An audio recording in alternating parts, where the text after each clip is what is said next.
The whispers followed Fiona Harper like a shadow, heavy and dark, as she pushed through the crowded streets of Silver Creek, Wyoming Territory, 1878. She kept her head down, clutching her infant daughter closer to her chest as townsfolk stepped aside, their murmurs barely concealed behind cupped hands. "There she goes, the cursed woman. God have mercy on that poor child. Shame follows that one like the plague." Fiona quickened her pace, her worn boots splashing through puddles left by the morning rain. 6 months had passed since she'd given birth to little Rose, 6 months of pointed fingers and cruel words.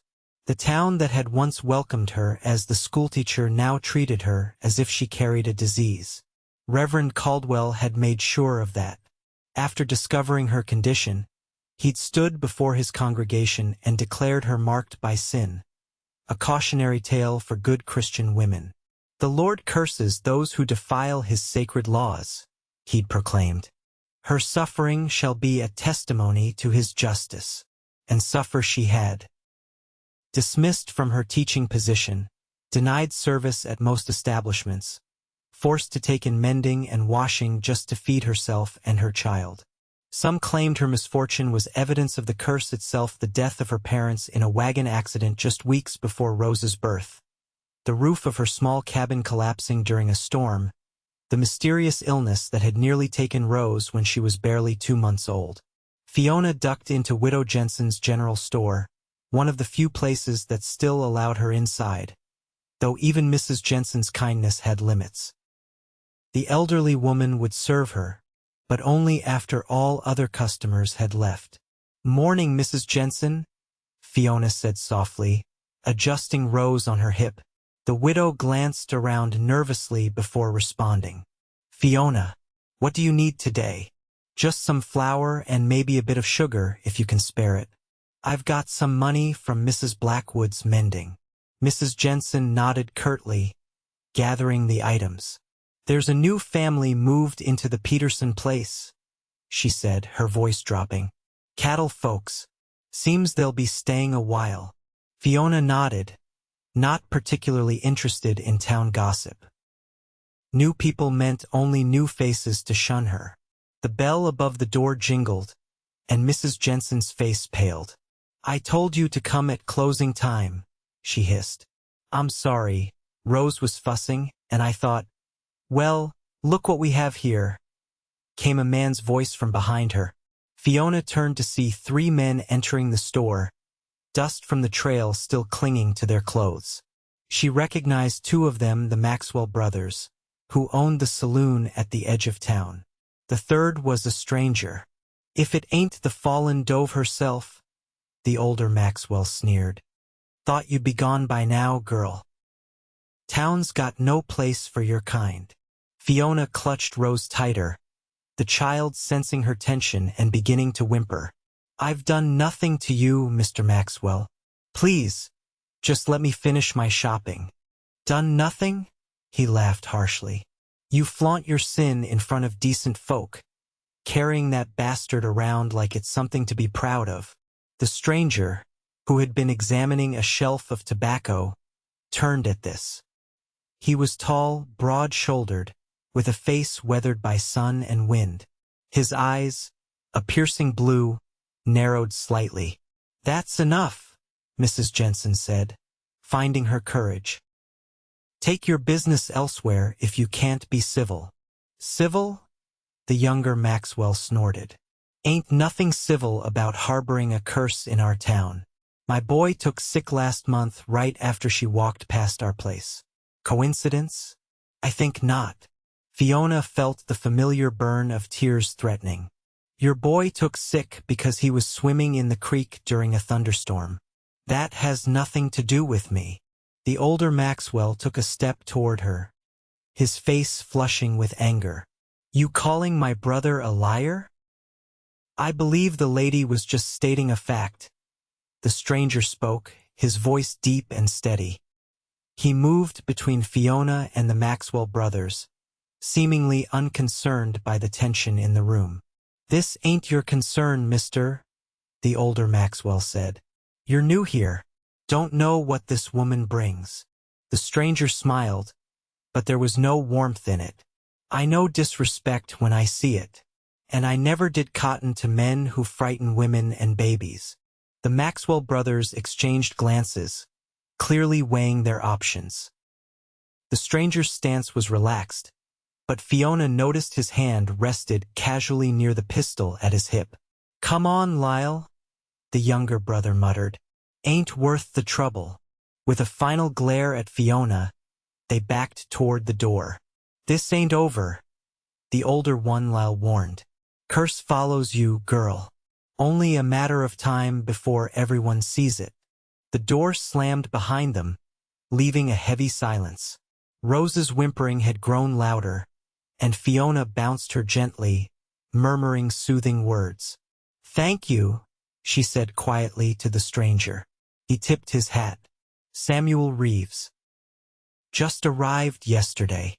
Fiona Harper. And this is Rose." She hesitated. "You should know, Mr. Reeves, that what they said about a curse. It's what most folks here believe." Samuel studied her for a moment, his expression unreadable. "I don't put much stock in curses, Miss Harper, nor in town gossip." Mrs. Jensen, who had been watching the exchange with wide eyes, cleared her throat. "Mr. Reeves, I should warn you associating with Fiona here. It might make things difficult for you, being new and all." Samuel turned his steady gaze to the widow. "I appreciate your concern, madam, but I make my own judgments about people." He looked back at Fiona. "May I walk you home, Miss Harper?" Those men seemed rather agitated. Fiona blinked in surprise. No one had offered her such a courtesy in months. "That's very kind, but I wouldn't want to burden you with—" "No burden," he interrupted gently. "Just common decency." Mrs. Jensen pursed her lips but said nothing as she wrapped Fiona's purchases in brown paper. Fiona paid her the meager sum, tucked the parcels under her arm, and nodded her acceptance to Samuel.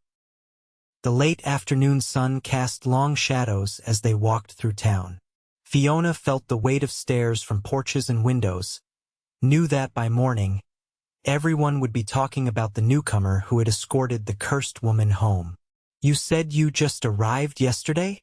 Fiona asked, trying to ignore the whispers that followed them. Samuel nodded. "Bought the old Peterson place. Looking to start a small cattle operation." "That's a fine piece of land," she said. "Good water source, decent grazing." He glanced at her with interest. "You know ranching? My father ran cattle before he—" She swallowed hard. "Before he passed.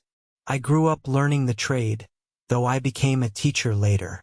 They walked in silence for a moment. Rose had settled against Fiona's shoulder, her tiny fingers curled around a lock of her mother's auburn hair. "She looks like you," Samuel observed. "Has your eyes." Fiona smiled despite herself. "Yes, though her father's mouth, I think." The mention of Rose's father slipped out before she could stop herself, and she tensed, waiting for the inevitable questions or judgment. But Samuel merely nodded, his expression remaining neutral. "She's a beautiful child." They reached the edge of town, where Fiona's small cabin stood apart from other dwellings. Once painted white, the boards had weathered to a dull gray. The roof showed patches where she'd attempted repairs after the storm damage. "This is me," she said, stopping at the gate of the small fence that surrounded her yard. "Thank you for your escort, Mr. Reeves." "Samuel, please." He surveyed the cabin with a practiced eye. "That roof needs proper fixing before winter." Fiona felt a flush of embarrassment. "I know. I've been trying to save enough to hire someone. But—" She trailed off, unwilling to detail her financial struggles to this stranger. Samuel seemed to understand without her explanation. "I'm handy with repairs. Could take a look at it for you sometime if you'd allow it." The offer, made so casually, brought a lump to her throat. Simple kindness had become so rare in her life that she hardly knew how to respond to it. That's very generous, but I couldn't accept such charity. Not charity, he corrected. Just being neighborly. Besides, I could use some local knowledge about the territory, the best suppliers, reliable hands. Information's as valuable as labor in these parts. Before she could respond, the sound of approaching horses drew their attention. Reverend Caldwell and two men from his church committee rode toward them, their expressions grim as they spotted Samuel standing with Fiona at her gate. "Mr. Reeves, isn't it?" the Reverend called as they drew near. "I was hoping to welcome you properly to our community. I see Miss Harper has already made your acquaintance." The disapproval in his tone was unmistakable. Samuel straightened slightly, his posture relaxed but alert. "She has. Seems you've got a shortage of manners in this town, Reverend. Had to step in when some fellas were harassing her at the store." The Reverend's thin lips pressed together. "I'm sure there was a misunderstanding. Our community is quite civil, though we do hold to certain moral standards." "Is that so?" Samuel's voice remained pleasant, but Fiona detected a dangerous edge to it. "Indeed." Reverend Caldwell's gaze shifted to Fiona and rose. "We believe in divine justice, Mr. Reeves. The Lord marks those who defy his commandments." Samuel studied the Reverend for a long moment. "Funny thing about divine justice, Reverend. In my experience, those who claim to know God's mind most certainly don't." The Reverend's face reddened. "I would caution you, sir, about the company you keep in Silver Creek. Reputations are easily tarnished." "Mine's been through worse than small-town gossip," Samuel replied evenly. He turned to Fiona. "I'll be by next week to look at that roof, Miss Harper. Good day to you." With a tip of his hat to the stunned Reverend and his companions, Samuel strode away, his long legs carrying him quickly down the dusty road. Fiona faced the Reverend's disapproving stare. "I didn't seek his company, Reverend. He was simply being kind." "Kindness that will lead him astray," Reverend Caldwell warned. "Do not drag another soul into your sinful orbit, Miss Harper. Your curse is your own to bear." With that, he snapped his reins and continued on, his companions following suit. Fiona watched them go, then hurried inside her cabin, bolting the door behind her as if to keep the town's judgment at bay. As she placed Rose in the cradle her father had built before his death, Fiona wondered about Samuel Reeves. He seemed different from the others, unafraid of the town's whispers, unbothered by their warnings. But experience had taught her that such allies rarely lasted. Once he understood the cost of associating with her, he too would keep his distance. Still, as she prepared a simple meal from her meager supplies, she found herself hoping that perhaps, just this once, someone might prove stronger than Silver Creek's condemnation. The following days passed in their usual fashion for Fiona. She took in washing from the two families who would still hire her, mended clothing by lamplight after Rose had fallen asleep, and avoided town as much as possible. But thoughts of Samuel Reeves lingered, though she tried to dismiss them as foolish fancy. A week after their meeting, Fiona was hanging laundry to dry behind her cabin when she heard the approach of a wagon. Rose lay on a blanket nearby, cooing at a butterfly that fluttered above her. Samuel pulled his team to a stop at her gate. Behind him, the wagon bed was loaded with lumber, tools, and what appeared to be roofing materials. "Morning, Miss Harper," he called, jumping down from the seat. "Thought I'd make good on my offer." Fiona stared in disbelief. "You were serious about fixing my roof?" "A man's word is his bond," Samuel replied simply. He reached into the wagon and pulled out a small cloth-wrapped package. "Brought some apple bread, too. Mrs. Peterson, old Peterson's widow, is staying on at the ranch house until she can arrange passage to her sister's place in Denver. She sent this along." Fiona accepted the package, the warm, sweet scent making her mouth water. That's very kind, but Mr. Reeves, Samuel, he corrected. Samuel, she amended. You really don't need to do this. I'm sure you've heard more about me by now. About what people say. He leaned against the wagon, crossing his arms. Heard plenty. Reverend stopped by yesterday, full of warnings about your so-called curse. A smile played at the corners of his mouth. Also heard from Mrs. Jensen that you were the best teacher this town ever had. And from old Jim at the livery that your father was the most honest cattle trader he'd ever dealt with. Fiona blinked back sudden tears. People said those things? To you? Not everyone in this town shares the Reverend's views, it seems. They're just afraid to say so publicly. He nodded toward the cabin. Now, about that roof, I figured I'd start on the north side where the damage looks worst.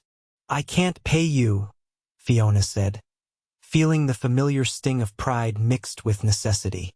Not properly, anyway. Already worked that out. You're going to help me understand this territory. I need to know where the best grazing lands are, which neighbors I can trust, who to hire for the spring drive. He pulled work gloves from his back pocket. That knowledge is payment enough. Before she could argue further, he began unloading the lumber. Fiona, seeing his determination, sighed and picked up Rose from her blanket. At least let me fix you some coffee, she offered. Samuel grinned, the expression transforming his weathered face. Now that I won't turn down. By midday, the sound of hammering had drawn attention. Fiona noticed two riders stopping on the road, watching for a while before continuing toward town. She knew what it meant by evening. Everyone would know Samuel Reeves was fixing the cursed woman's roof. You'll make yourself a target, she told him as she brought a dipper of water out to where he worked. The town won't like this. Samuel paused, wiping sweat from his brow. Miss Harper, I faced Apache raids, cattle rustlers, and a blizzard that nearly froze me solid. Town gossip doesn't much register on my list of concerns. This is different, she insisted. They believe I'm cursed, that misfortune follows me and touches those around me. He took a long drink before answering. And do you believe that? The question caught her off guard. No, I don't. But the accidents, the timing of everything. Life is full of hardship, Samuel said quietly. Calling it a curse just gives people something to blame. He handed back the dipper. Besides, I've never had much luck anyway. Can't get much worse. There was humor in his voice, but Fiona sensed a deeper truth behind his words. This man had known his share of suffering. As the afternoon wore on, Fiona kept Rose occupied while Samuel worked. She found herself watching him, the sure movements of his hands, the quiet concentration on his face. He was older than she'd initially thought, perhaps in his mid-30s, with strands of silver threading through his dark hair at the temples. Were you in the war? She asked during a break, noticing the stiff way he favored his left side when climbing down the ladder. Cavalry, he confirmed. Until Gettysburg. Took a Confederate bullet that ended my service. He glanced at her. Your husband. I never married, Fiona said quietly, bracing for judgment. Samuel merely nodded. Rose's father? She hesitated, then decided that if this man was willing to risk his reputation to help her, he deserved the truth. His name was William. He was passing through with a cattle drive 2 summers ago. We fell in love, or so I thought. He promised to return after delivering the herd to Cheyenne. Said we'd marry. She swallowed hard. He never came back. Later heard he'd taken a wife in Denver. I'm sorry, Samuel said, and she believed he meant it.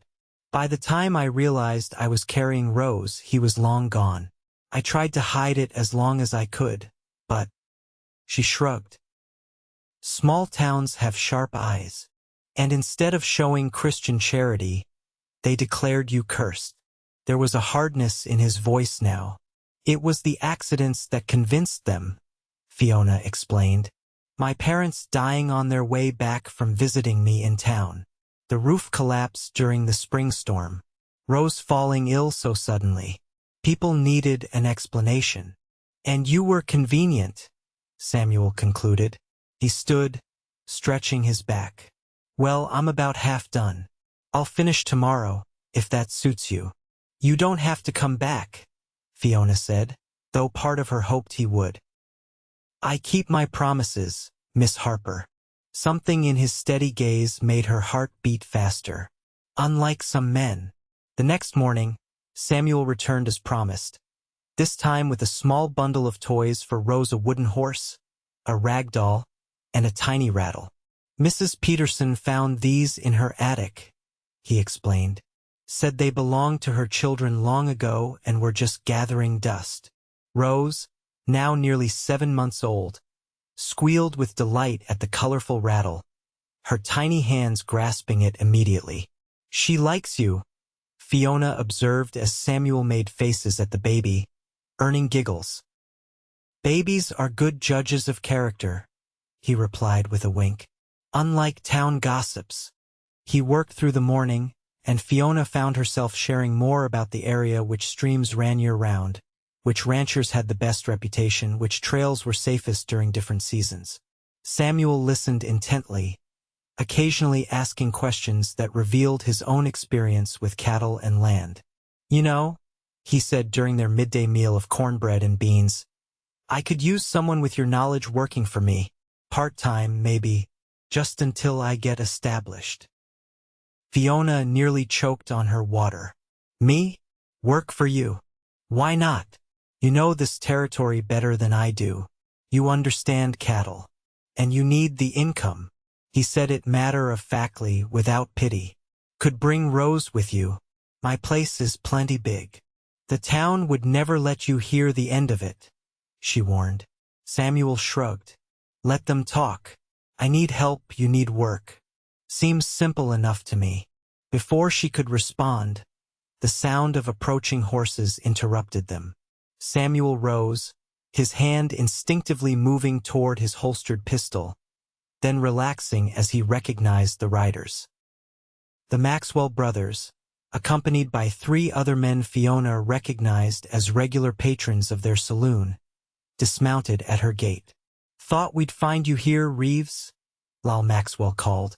Been asking all over town where you might be. Samuel stepped forward, positioning himself between the men and the porch where Fiona sat with Rose. Something I can help you gentlemen with? Just offering some friendly advice, Lal said, his tone anything but friendly. Town's talking about you spending time out here with her. He jerked his head toward Fiona. Figured you might not understand what you're getting yourself into. I appreciate the concern, Samuel replied evenly. But I make my own decisions about who I associate with. The younger Maxwell stepped forward. It ain't just talk, mister. Bad things happen around her. Curse is real. That's so? Samuel's voice remained calm, but Fiona noticed how he stood balanced. Ready. My prize mare miscarried after she walked past our place, one of the other men said. Jenkins' barn burned down the night after she sold him eggs. And my boy's sickness, the younger Maxwell added. Samuel looked between them. Sounds like a string of unfortunate coincidences to me. You'll learn, Lyle said darkly. Or maybe you won't get the chance. Folks who get too close to her tend to meet with accidents. Something dangerous flickered in Samuel's eyes.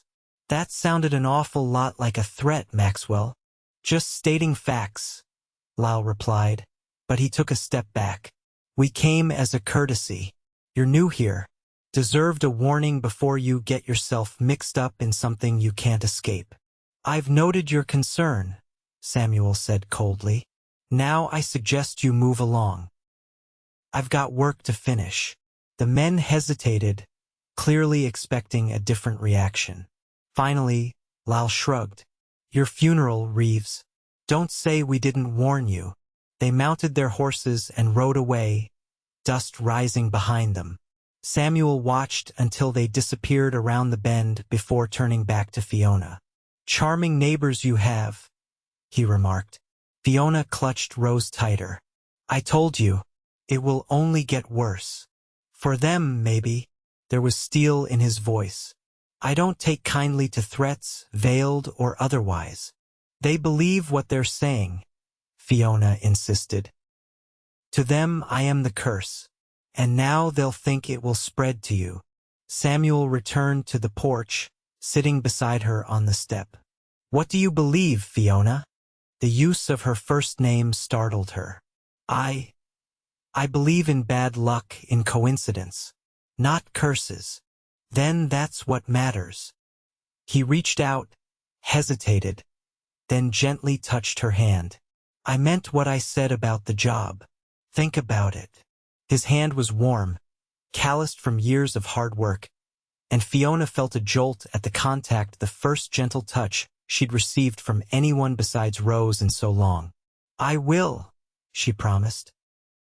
That evening, after Samuel had left with a promise to return and finish the roof the next day, Fiona sat by her window, Rose sleeping peacefully in her cradle. The roof no longer leaked, the new lumber a stark contrast to the weathered wood of the rest of the cabin. A part of her wanted to accept Samuel's offer.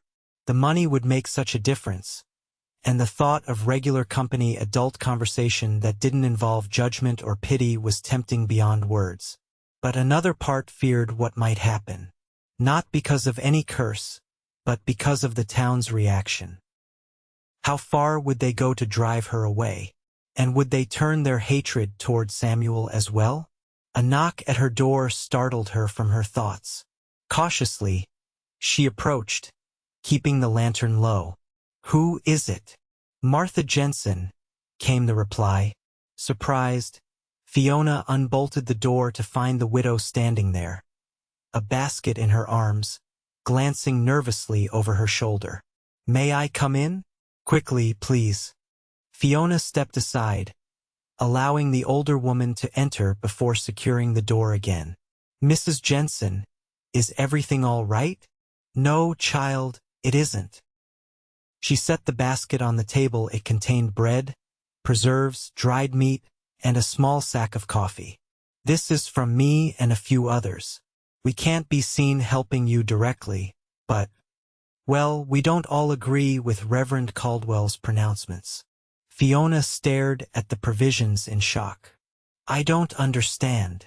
Mrs. Jensen sighed, sinking into a chair. "What happened to you wasn't right, Fiona. The way this town has treated you is shameful. Some of us see that, even if we've been too cowardly to say so. But the curse? Nonsense," Mrs. Jensen interrupted firmly. "Bad luck happens to everyone. Calling it a curse just gave people permission to be cruel." She looked toward the cradle where Rose slept. "That child is innocent, and so are you. Your only sin was trusting a man who didn't deserve it." Tears welled in Fiona's eyes. "Why are you telling me this now?" "Because of that Reeves fellow," Mrs. Jensen admitted. "The way he stood up to the Maxwells, to the Reverend. It shamed some of us into remembering our better natures." She leaned forward. "There's talk in town. The Maxwells are angry. They're stirring up trouble, saying you've bewitched Reeves somehow." Fear gripped Fiona's heart. "What kind of trouble?" "I don't know exactly. But be careful, both of you." Mrs. Jensen stood. "I should go before someone notices I'm here. Just know not everyone believes their nonsense." After the widow left, Fiona sat in the darkness for a long time, the basket of provisions a tangible reminder that perhaps not all hope was lost.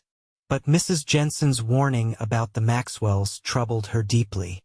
If something happened to Samuel because of his kindness to her. She made her decision. When Samuel returned tomorrow, she would decline his job offer. She would thank him for the roof but insist he keep his distance for his own safety. It would be better that way, no matter how much the thought pained her. But fate had other plans. Samuel arrived early the next morning, his wagon again loaded with supplies. "Thought I'd reinforce that back wall while I'm at it," he explained. Noticed it leaning a bit. Fiona had rehearsed her speech, prepared herself to send him away, but the words died on her lips at the sight of his smile. Instead, she found herself saying, "You've done more than enough already." "Not nearly," he replied, his eyes holding hers a moment longer than necessary before he turned to unload his tools. They fell into an easy rhythm as the day progressed. Samuel worked on the exterior while Fiona tended to Rose and prepared a stew from the provisions Mrs. Jensen had brought.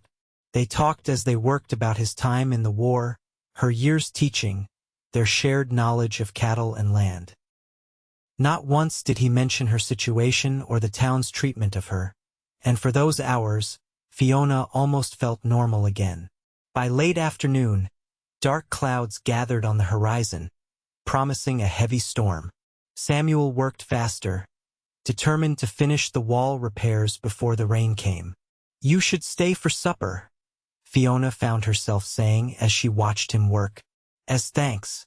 It's not much, just a simple stew, but—" "I'd be honored," Samuel replied, his smile warming her in ways she hadn't felt in a very long time.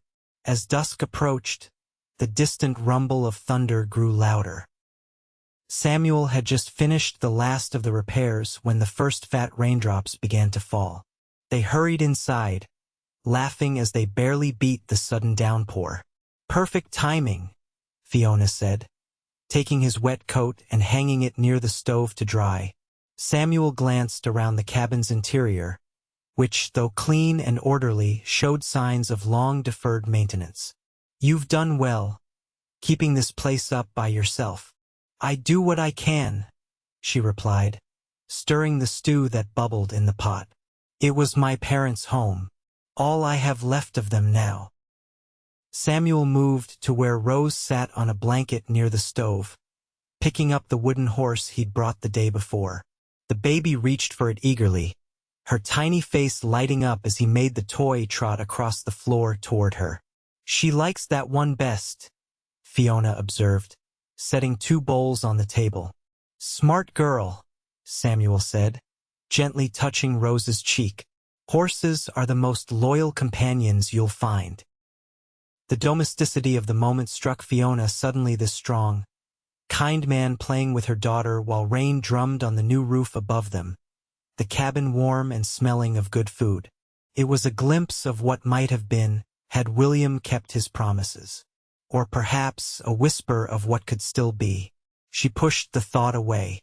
Such dreams were dangerous. They ate by lamplight as the storm intensified outside, wind howling around the eaves. Samuel complimented her cooking, asked about her plans for a garden come spring, spoke of improvements he was making to his own property. Normal conversation, the kind Fiona had been denied for so long. "I've been thinking about your offer," she said finally, as they finished their meal. "To work for you." Samuel looked up, his expression carefully neutral. "And I'm afraid I must decline." The words hurt to say, but she pressed on. "You've seen how the town reacts. It would damage your standing, your business prospects. I can't allow that." "Allow?" One eyebrow raised. "I don't recall asking permission to make my own choices, Miss Harper." "You don't understand the risk?" "I understand perfectly," he interrupted, his voice gentle but firm. "I understand that this town has convinced a good woman that she's somehow responsible for others' superstitions and fears. I understand that you've been alone too long, carrying burdens no one should have to carry alone." Fiona stared at him, her heart pounding. "Why do you care? You barely know me." Samuel was quiet for a moment, his gaze steady. "I know enough. I know you're strong had to be, to survive what this town has put you through. I know you're kind, even to those who've shown you none. I know you're a good mother." He paused. "And I know what it's like to be judged unfairly, to have people decide who you are based on circumstances rather than character." The intensity in his eyes made Fiona look away. "You can't fight an entire town, Samuel. Wouldn't be the first time I was outnumbered," he replied with a hint of a smile. "Think about the offer, that's all I ask. No need to decide tonight." A particularly loud crash of thunder made Rose startle and begin to cry. Fiona moved to comfort her, but Samuel was already there, gently lifting the baby into his arms. "There now, little one," he murmured, his large hand patting her back soothingly. "Just the sky talking too loud. Nothing to fear." Fiona watched, touched by the tenderness this rugged man showed her daughter. Rose's cries subsided as Samuel paced slowly, humming a tune Fiona didn't recognize. "You're good with her," she observed softly. A shadow crossed his face. "Had a daughter once. She'd be about 7 now." The revelation stunned her. "I didn't know you were married." "Was," he said simply. "Sarah died in childbirth. Our daughter, Emma, lived just 2 days after." His voice was steady, but Fiona saw the old pain in his eyes. "That was in Kansas before the war. Feels like another lifetime now." "I'm so sorry," Fiona whispered, understanding now why he'd shown no judgment about Rose's birth, why he seemed so comfortable with her baby. Samuel nodded, still gently rocking Rose, who was drifting back to sleep against his shoulder. "Life takes unexpected turns. We adapt or we break. You adapted, Fiona. That's something I admire about you." The storm outside intensified, rain lashing against the windows. A particularly violent gust shook the cabin, and Fiona silently thanked God for Samuel's repairs to the roof and walls. "You won't be able to travel in this," she said, nodding toward the window. "The creek crossing will be flooded by now." Samuel glanced outside at the darkness and driving rain. "I don't want to impose." "It's not an imposition," Fiona interrupted. "Not after all you've done. You can take my bed. Rose and I will manage in her corner." "I'll take the floor," he insisted. "Been sleeping rough most of my life." A roof and dry boards are luxury enough. The arrangement settled, Fiona took the now sleeping Rose and placed her in the cradle while Samuel spread his bedroll near the stove. The storm showed no signs of abating, thunder rolling continuously overhead. As Fiona prepared for bed, moving behind the privacy screen in the corner to change into her nightgown, she felt a strange mixture of nervousness and comfort at having Samuel in her home. It had been so long since she'd trusted anyone, let alone a man. Yet something about his presence felt right, as if he belonged here. "Good night, Samuel," she said softly, blowing out the lamp as she settled onto her bed. "Good night, Fiona," came his deep voice from the darkness. "Sleep well." But sleep proved elusive as the storm raged. Fiona lay awake, listening to the rain and, beneath it, the steady breathing of the man on her floor. She wondered what the town would say if they knew Samuel Reeves had spent the night in her cabin. The thought should have frightened her, but instead, she found herself smiling into the darkness. Let them talk. For once, she didn't care. She must have dozed eventually, because the next thing she knew, gray dawn light was filtering through the windows. The storm had passed, leaving behind a washed clean world and the pleasant scent of rain-soaked earth. Samuel was already up, stoking the fire in the stove. He'd folded his bedroll neatly and set water to boil for coffee. "Hope I didn't wake you," he said when he noticed her watching. "Thought I'd get an early start back to my place. Check for damage after that storm." Fiona sat up, suddenly conscious of her unbound hair and nightgown. She reached for the shawl at the foot of her bed, wrapping it around her shoulders. "Of course, I appreciate you thinking to start the coffee." Rose stirred in her cradle, making the soft cooing sounds that signaled she was waking. Fiona moved to her, lifting the baby and breathing in her sweet morning scent. I'll just step outside while you get ready, Samuel said tactfully, grabbing his hat. Give you some privacy. After he'd gone, Fiona dressed quickly, then fed and changed Rose. By the time Samuel returned, she had breakfast nearly ready, cornmeal mush sweetened with a bit of the precious sugar Mrs. Jensen had provided. They ate in comfortable silence, the previous night's conversation creating a new intimacy between them. When Samuel finally rose to leave, Fiona felt a pang of regret. I'll think about your offer, she said as she walked him to his wagon. The job, I mean. Samuel nodded, settling his hat on his head. Good. I meant what I said, Fiona. You and Rose would be welcome at my place. He hesitated, then added, and not just for work. Before she could respond, the sound of approaching riders drew their attention. A group of men was coming up the road from town, at least a dozen, with Reverend Caldwell and the Maxwell brothers in the lead. Get inside, Samuel said quietly, his hand moving to his pistol. Take Rose and bolt the door. Samuel, now, Fiona. His voice was firm. Please. Frightened by the determination on the men's faces, Fiona hurried inside with Rose, but she couldn't bring herself to bolt the door.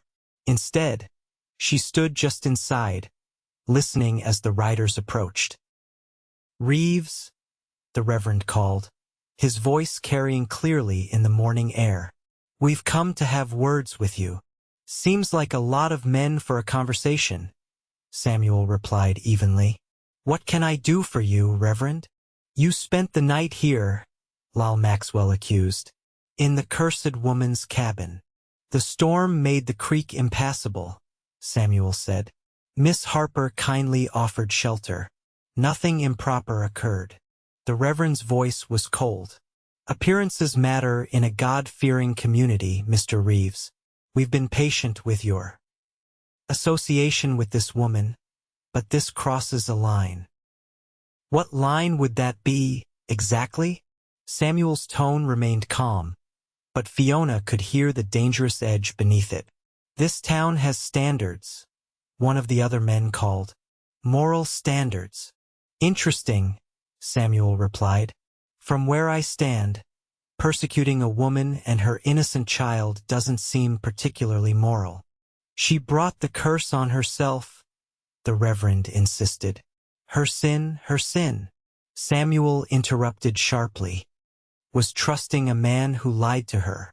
If that's a sin worthy of this treatment, then I reckon there's not a person among us who shouldn't be cast out.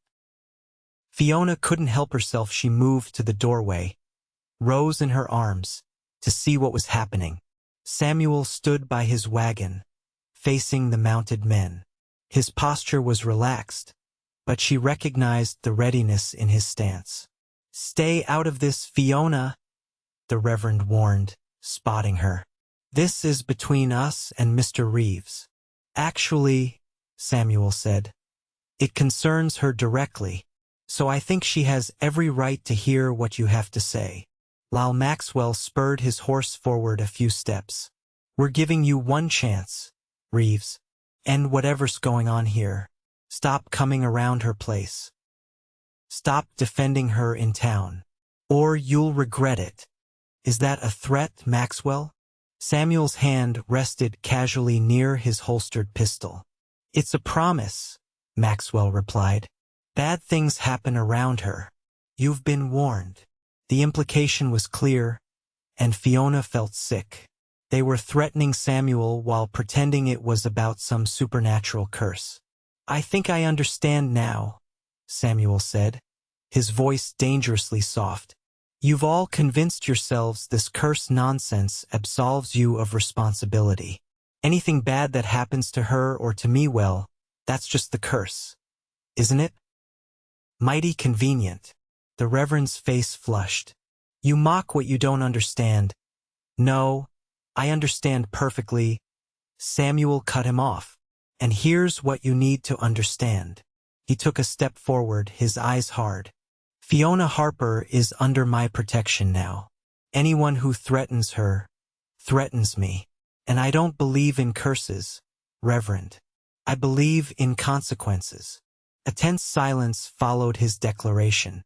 Several of the men shifted uncomfortably in their saddles. You're making a mistake, Reeves, the Reverend said finally. One you'll live to regret.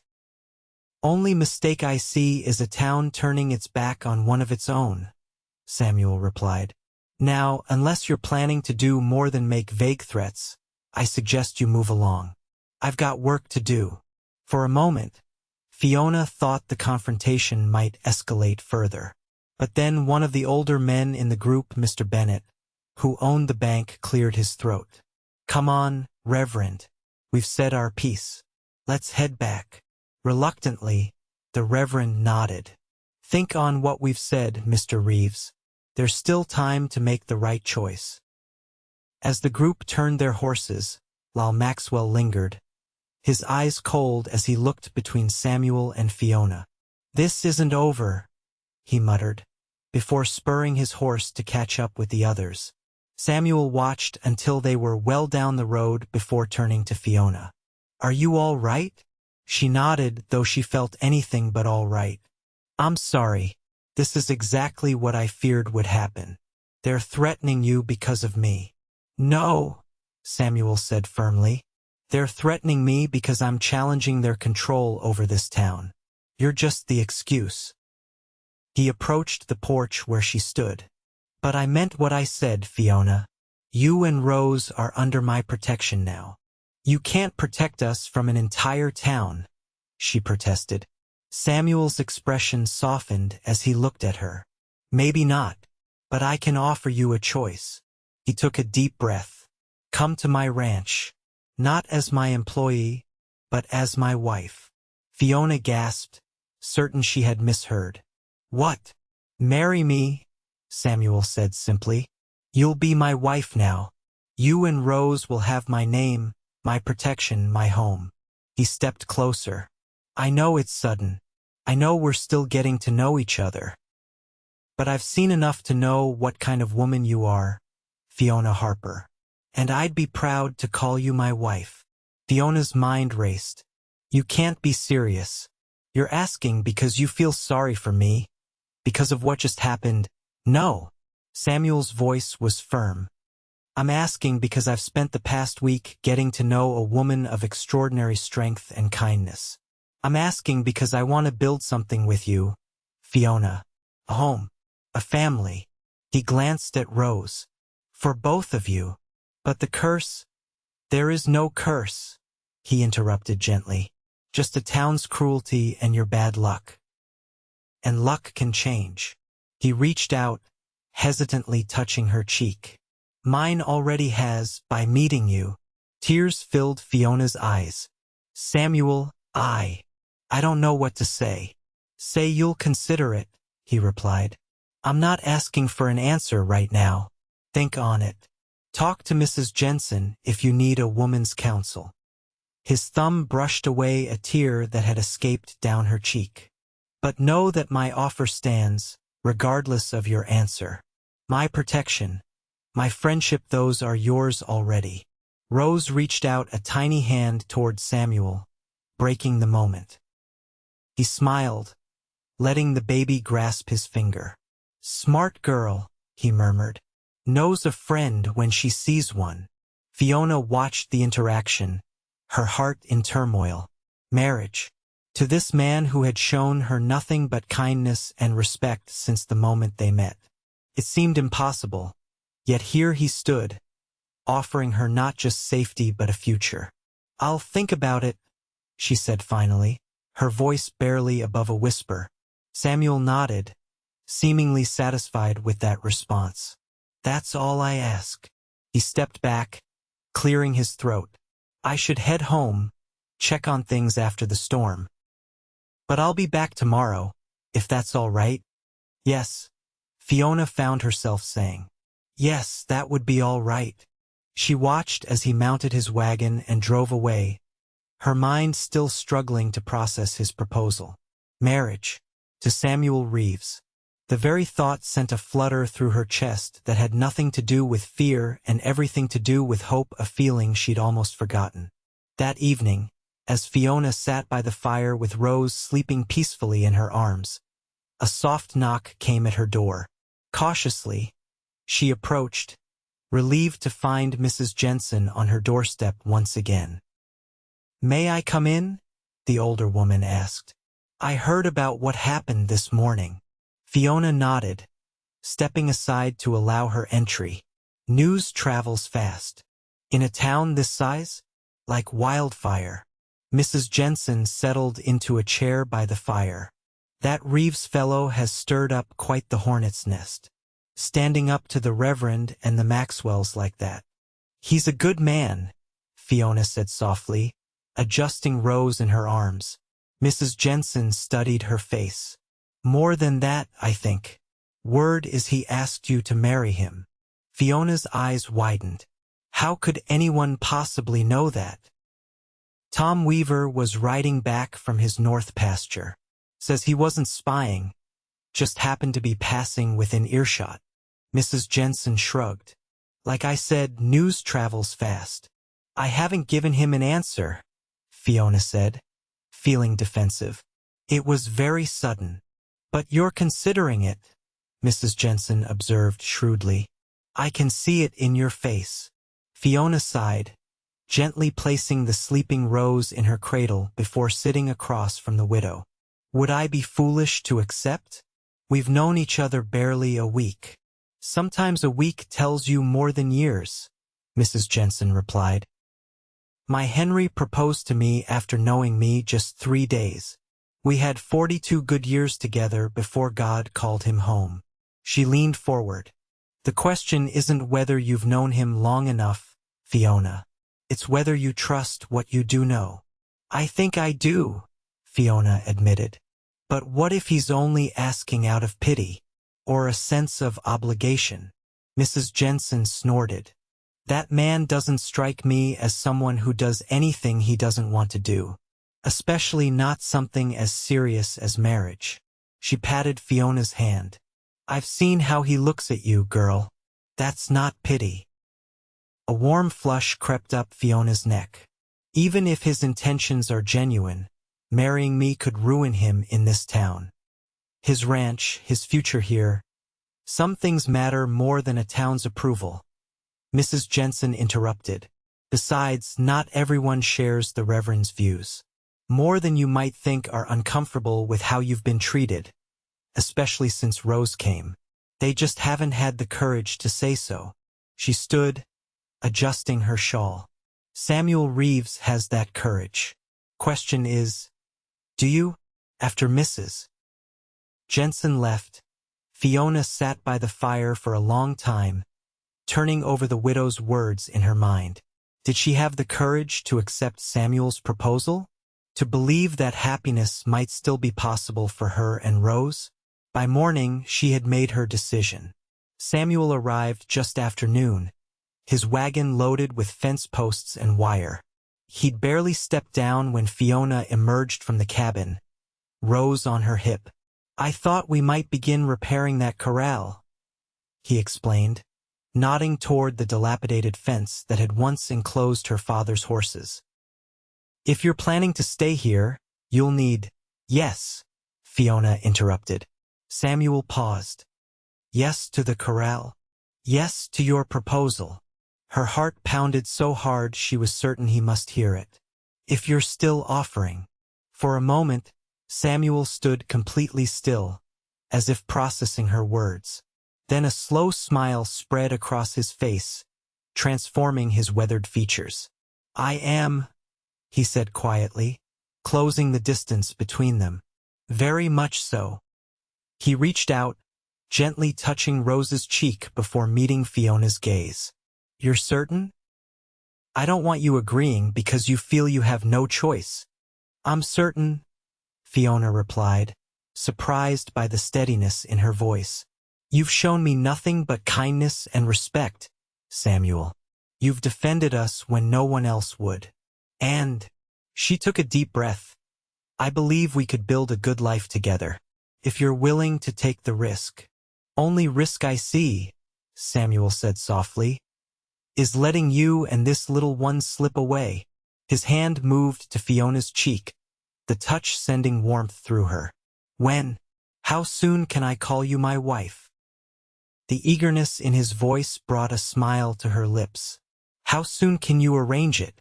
I doubt Reverend Caldwell will be willing to perform the ceremony. Samuel chuckled. Already thought of that. There's a justice of the peace in the next county. Friend of mine from the war. He'd be happy to do it. Then as soon as you wish, Fiona said, her voice dropping to a whisper as he stepped closer. Tomorrow, Samuel replied immediately.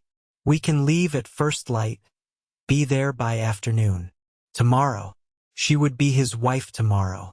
The thought both terrified and exhilarated her. What about my things? The cabin? We'll come back for whatever you want to keep, he assured her. The rest?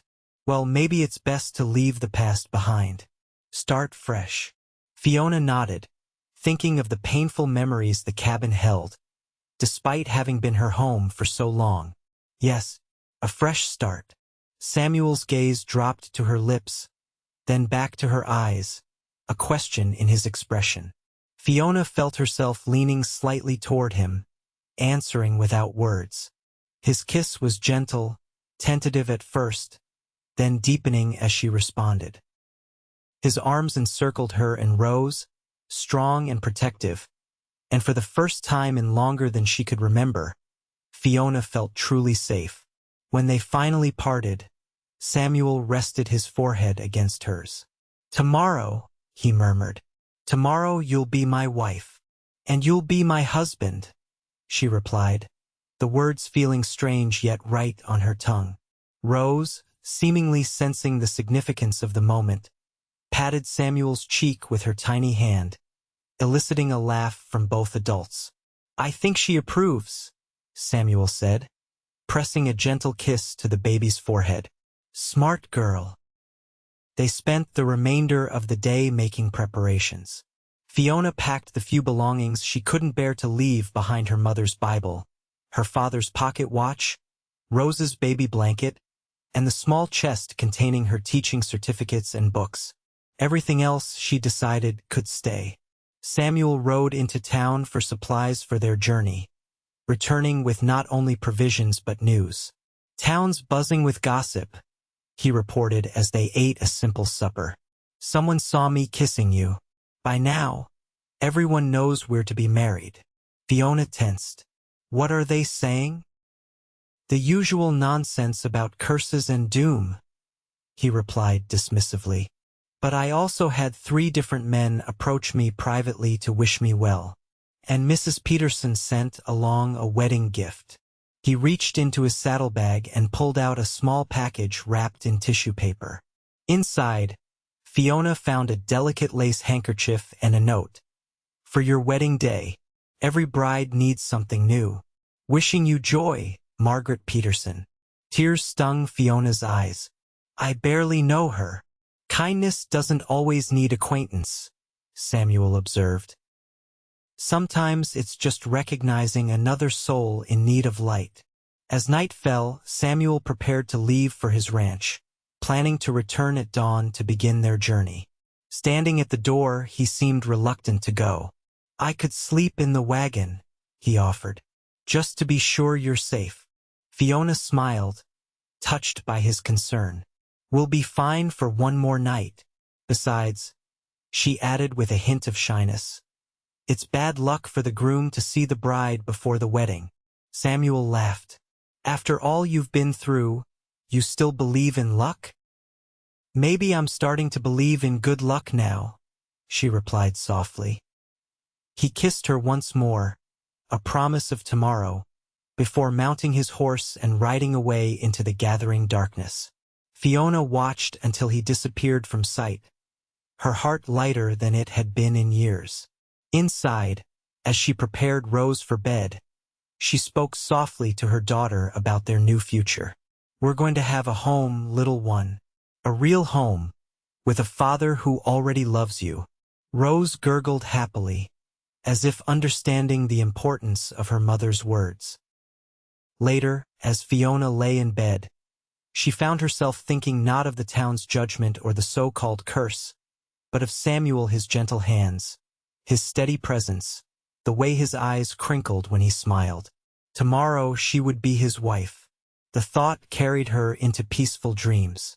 She woke before dawn to the sound of horses approaching, many horses. Fear clutched at her heart as she hurried to the window, peering out into the pre-dawn gloom. A group of riders had surrounded her cabin, lanterns casting eerie shadows across their faces. She recognized the Maxwell brothers at the front. "Fiona Harper," Lal Maxwell called. "Come out here." Rose began to cry, startled by the loud voice. Fiona gathered her daughter into her arms, her mind racing. What did they want? Where was Samuel? "What do you want?" she called through the door, unwilling to open it. "We know you're planning to marry Reeves today," came the reply. "We can't allow that. Can't allow." Fiona's fear began to give way to anger. "You have no right to interfere in my life. The curse follows you," one of the other men shouted. "We won't let it spread to another innocent." Fiona clutched Rose tighter. "There is no curse. There never was." "Then explain this," Lal Maxwell challenged. "Reeves's barn caught fire last night. Nearly lost his whole herd. Had to move them to the south pasture." Cold dread washed over Fiona. "You're lying. See for yourself. He won't be coming for you today or any day. Consider it a blessing. We're saving his life." Fury and fear warred within her. "If you've hurt him—" "We didn't have to," Maxwell interrupted. "The curse did our work for us." "I don't believe you," Fiona insisted, though doubt began to creep in. What if it was true? What if something had happened to Samuel?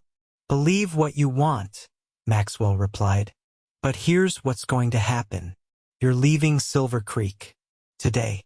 We've arranged passage for you to Denver on the afternoon stage. You'll be given enough money to start somewhere new. And if I refuse, then we can't guarantee your safety or the child's." The threat was unmistakable. "The town's patience is at an end, Fiona." Tears burned in her eyes as she realized the hopelessness of her situation. Even if Maxwell was lying about Samuel, she couldn't risk Rose's safety by defying them.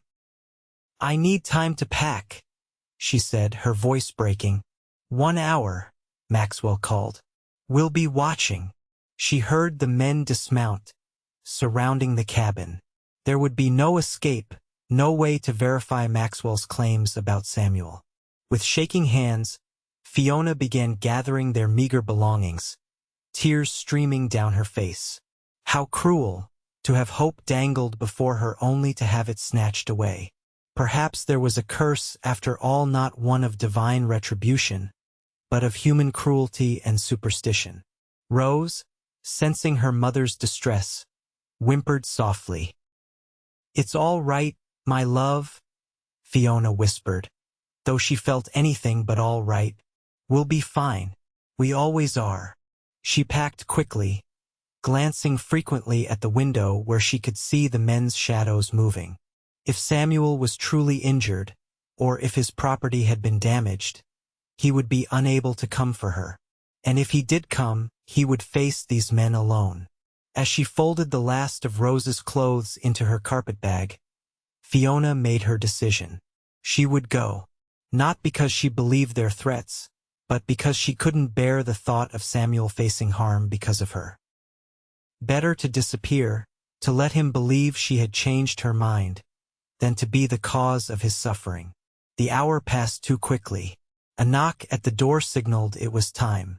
Fiona took one last look around the cabin that had been her home. Then, with Rose in one arm and her bag in the other, she opened the door. Lal Maxwell stood there, flanked by his brother and 2 other men. "The stage leaves in 2 hours. We'll escort you to town." "How generous," Fiona said bitterly. And the money you mentioned? Maxwell produced an envelope. Enough to get you settled somewhere far from here. Consider it the town's final kindness. Fiona took it without looking inside. This isn't kindness. It's cowardice dressed as righteousness. Call it what you will, Maxwell replied. As long as you're gone by sundown. One of the men took her bag. Another prepared to help her onto a waiting wagon.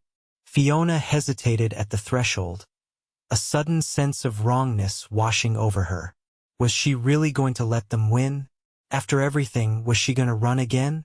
Before she could resolve her internal conflict, the thunder of approaching hooves drew everyone's attention. A rider appeared on the road, pushing his horse hard. "It's Weaver," one of the men called. "Something's wrong." Tom Weaver, the rancher who Mrs. Jensen had mentioned the day before, pulled his lathered horse to a stop before the group. "Maxwell, you need to get back to town now. Reeves is there, and he's on the warpath." Maxwell's face paled. "What are you talking about? His barn burned last night." "He should be. His barn's fine," Weaver interrupted. "But he knows what you're doing out here." Someone told him. "He's gathered a group of his own Bennett from the bank, old Peterson, even the sheriff. They're waiting for you in town." Hope surged through Fiona so strongly that her knees nearly buckled. Samuel was alive. His property wasn't damaged. It had been a lie, all of it. Maxwell's expression hardened as he turned to her. "This changes nothing. You're still leaving on that stage." "I think not," came a familiar voice from down the road. Samuel rode into view, followed by Sheriff Taylor and several other men. His face was grim as he surveyed the scene, his hand resting near his holstered pistol. "Step away from her, Maxwell," Samuel ordered, dismounting smoothly. "Now." The Maxwell brothers exchanged uncertain glances, clearly not having anticipated this turn of events. The other men who had accompanied them began to back away, sensing the shift in power. "This doesn't concern you, Reeves?" Lyle tried, though his voice lacked conviction. "We're just seeing Miss Harper safely to the stage." "Against her will, after threatening her and her child," Samuel replied coldly. "That concerns me greatly." He moved closer, his eyes never leaving Maxwell's face. "Especially since she was to become my wife today." Sheriff Taylor stepped forward. "I've heard enough complaints about your activities, Maxwell. Threatening citizens, spreading false rumors, possibly arson at the old Miller place last year." He fingered the badge on his chest. "Been looking the other way too long because of your influence in town. That ends today." Maxwell's face reddened. "You can't prove anything, Taylor." "Don't need to prove past actions to arrest you for what I'm witnessing right now," the sheriff replied. "Now step away from the lady." For a tense moment, Fiona thought Maxwell might resist. But then his shoulders sagged, and he backed away from her. Samuel was at her side instantly, one arm going protectively around her, and rose. "Are you all right?" he asked urgently. "Did they hurt you?" "No," Fiona whispered, still hardly daring to believe he was here. "They said your barn had burned, that you were injured." "Lies," Samuel confirmed grimly. "Designed to make you leave without questioning it." His arm tightened around her. "I'm so sorry, Fiona.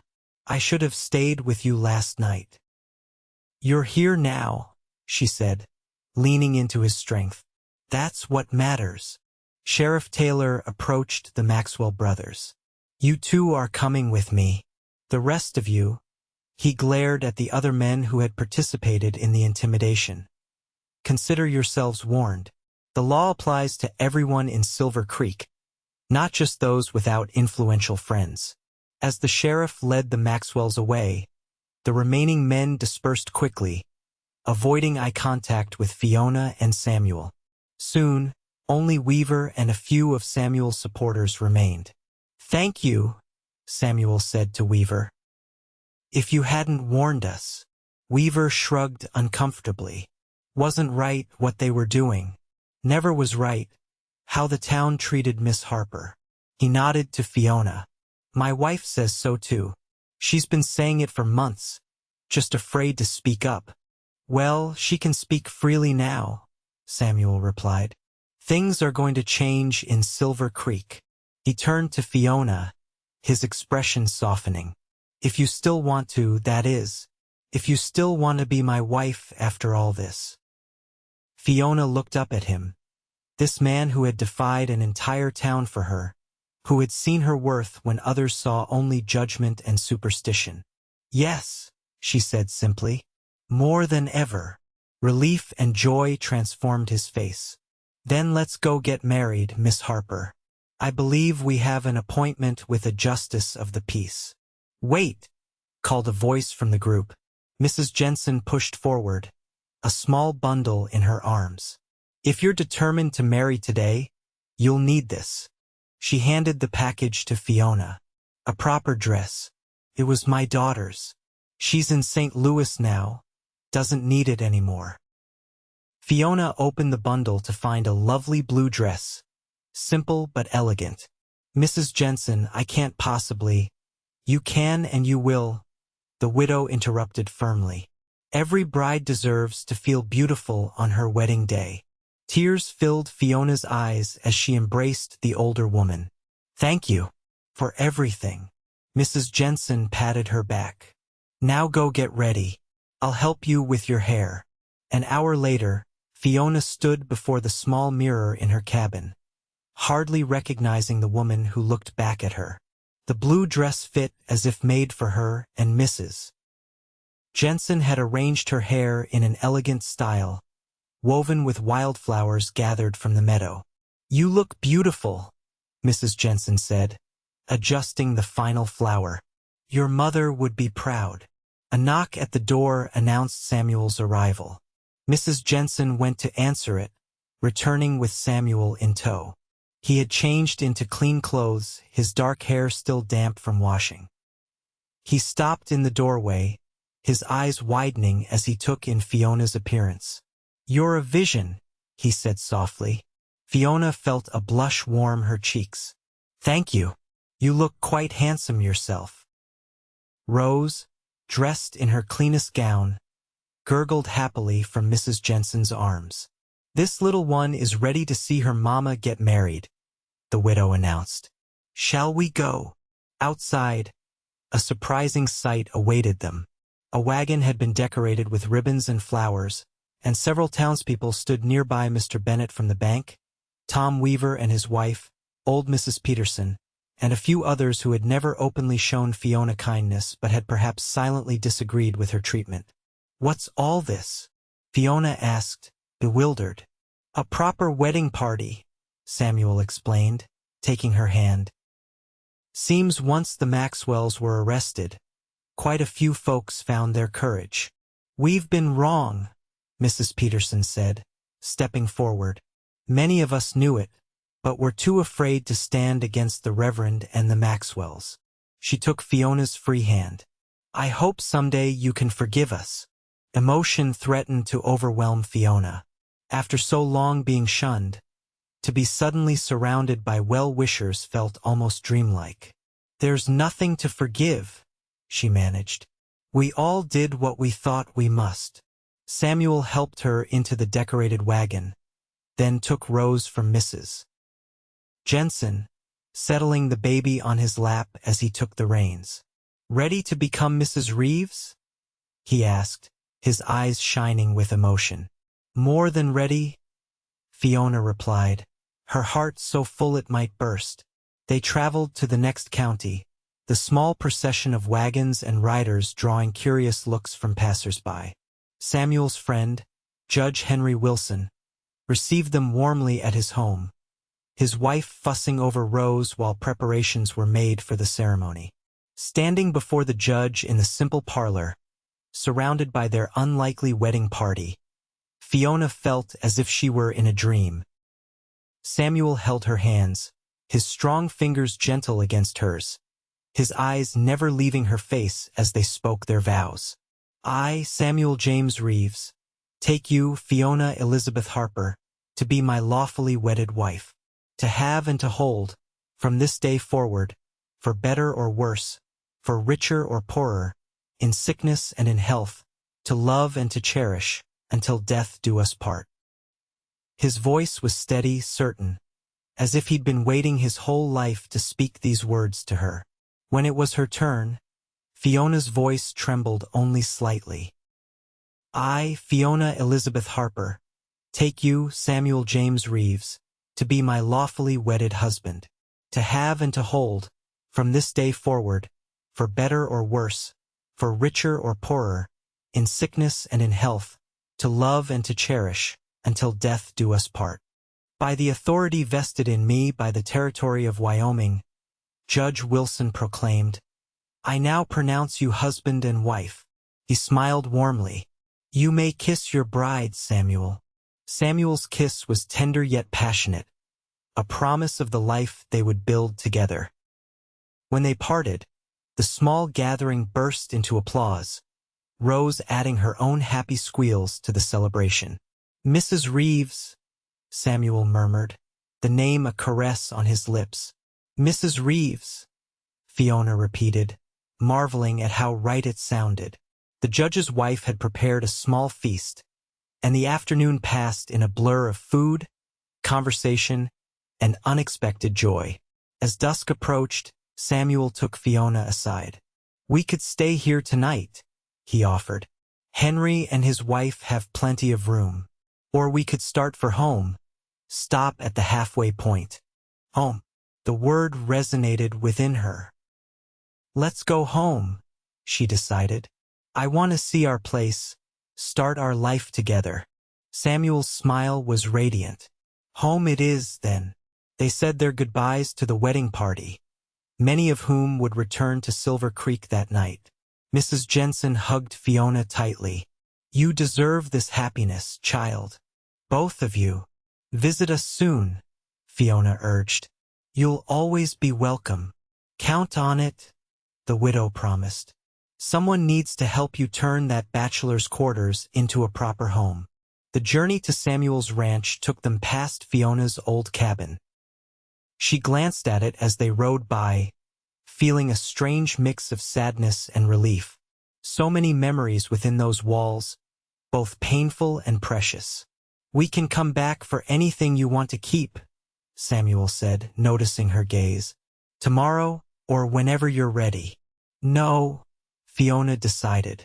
There's nothing there I need anymore. Everything I want is right here. She looked down at Rose, sleeping peacefully in her arms, then at Samuel beside her. My family, my future. Samuel's ranch came into view as the last light faded from the sky, a sprawling property with a sturdy main house, barn, and outbuildings. Lanterns had been lit along the porch, as if welcoming them home. Mrs. Peterson must have sent word ahead to the ranch hands, Samuel observed. Looks like they've prepared for our arrival. Indeed, as they drew closer, Fiona could see several men waiting near the barn. They approached as Samuel halted the wagon, offering congratulations and taking charge of the horses. Welcome home, Mrs. Reeves, one older man said, tipping his hat to Fiona. I'm Jim Foreman here. Anything you need, you just let me know. Thank you, Jim, Fiona replied, touched by the warm welcome. Samuel lifted her down from the wagon, then carefully took the still sleeping Rose. Let me show you your new home, he said softly. The house was larger than Fiona had expected, with a spacious main room centered around a stone fireplace, a well-appointed kitchen, and several bedrooms. Samuel had clearly spent his earnings wisely, creating a comfortable, solid home. It's beautiful, Fiona said, turning in a slow circle to take it all in. Truly, Samuel, it's wonderful. It was just a house before, he replied, setting Rose gently on a small sofa. Now it's a home. He drew her into his arms, his kiss deeper and more urgent than the one they'd shared at the ceremony. Fiona responded in kind, her body awakening to sensations long denied. "I know this has all happened very quickly," Samuel said when they finally parted, both breathless. "If you need time," Fiona silenced him with another kiss. "I don't need time," she whispered against his lips. "I need you, my husband." The words seemed to ignite something in Samuel. He swept her into his arms, carrying her toward the master bedroom. "Then let me love you properly, my wife." Later, as they lay tangled in the sheets, Fiona's head resting on Samuel's chest, she marveled at the turn her life had taken. From outcast to beloved wife in the span of mere days. From cursed to blessed. "What are you thinking?" Samuel asked, his fingers gently stroking her hair. "That perhaps there was a curse after all," she replied thoughtfully. "Not the one the town believed in, but the curse of fear and ignorance. And you broke it, Samuel. With kindness and courage, you broke it." He pulled her closer. "We broke it together. Your strength, your refusal to be defined by their judgment, that's what first drew me to you, Fiona." Rose's cry from the other room interrupted the moment. Fiona started to rise, but Samuel held her back. "Let me," he said, pressing a kiss to her forehead before slipping from the bed.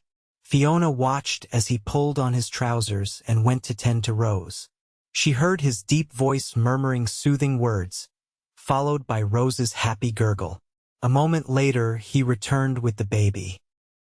"Someone wanted to say good night to her mama," he explained, placing Rose in Fiona's arms. Looking down at her daughter's face, then up at her husband's, Fiona felt a completeness she had never known before. "Thank you," she whispered, reaching for Samuel's hand, "for seeing us when everyone else looked away." Samuel settled beside them on the bed, his arm encircling both Fiona and Rose. "I think we found each other exactly when we were meant to," he said simply, "and I plan to thank God for that blessing every day for the rest of our lives." As Rose drifted back to sleep between them, Fiona leaned her head against Samuel's shoulder, content in a way she had once thought impossible. The so-called curse had led her here, to this man, this home, this future filled with promise. Perhaps, she thought as sleep began to claim her, what others called a curse had been a blessing in disguise all along. 1 year later, Fiona stood on the porch of their ranch house, watching as Samuel showed 3-year-old Rose how to pet the new full-born just days before. The little girl's delighted laughter carried on the spring breeze, warming Fiona's heart as surely as the sun warmed her skin. So much had changed in the past year.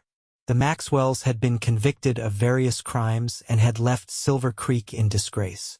Reverend Caldwell, facing a congregation increasingly disillusioned with his harsh judgments, had accepted a position in another territory. And Fiona, once shunned as cursed, now found herself respected as Mrs. Samuel Reeves, whose husband's successful cattle operation had brought prosperity to the region. "Mama, look," Rose called, waving excitedly. "Baby horse likes me." "I see, sweetheart," Fiona called back, smiling as Samuel lifted Rose to better reach the foal's soft muzzle. "Be gentle now." Samuel glanced up, catching her eye with a smile that still made her heart skip. A year of marriage had only deepened their bond, each day bringing new discoveries, new joys. The sound of an approaching wagon drew Fiona's attention. Mrs. Jensen and Tom Weaver's wife, Clara, had become regular visitors, often bringing news from town along with baked goods or preserves. "We've brought pie, Mrs." Jensen called as the wagon stopped before the house. "And news. The new reverend has arrived, and you'll never guess he's brought his sister to take over the school." Samuel, with Rose perched on his shoulders, joined Fiona at the wagon. "The school's reopening? That's fine news indeed." Clara Weaver climbed down, accepting Samuel's offered hand. "Indeed it is. And the Reverend specifically asked about you, Fiona. Said he'd heard of your teaching skill and wondered if you might consider helping his sister get established. Fiona blinked in surprise. Me? They want my help. Times have changed, Mrs. Jensen said, handing a covered basket to Fiona. Silver Creek's learned some hard lessons about judgment and forgiveness. Many folks have expressed regret for how you were treated. Samuel's hand found the small of Fiona's back, a gesture of support. What do you think, my love? Ready to face the town again? Fiona considered the question. She had ventured into Silver Creek only occasionally since their marriage, primarily to attend services led by a traveling preacher or to purchase supplies they couldn't produce themselves. Each visit had become easier, with more friendly faces and fewer whispers following her. I think I would like to help, she decided. Not as a teacher again, my place is here with you and Rose, but perhaps as an advisor. Samuel beamed with pride. Our Fiona has much to offer any teacher. The new reverend shows good judgment in seeking her counsel. Mrs. Jensen nodded approvingly. Speaking of judgment, you'll be pleased to know the term cursed woman hasn't been uttered in Silver Creek for months now. Seems folks have found better things to talk about.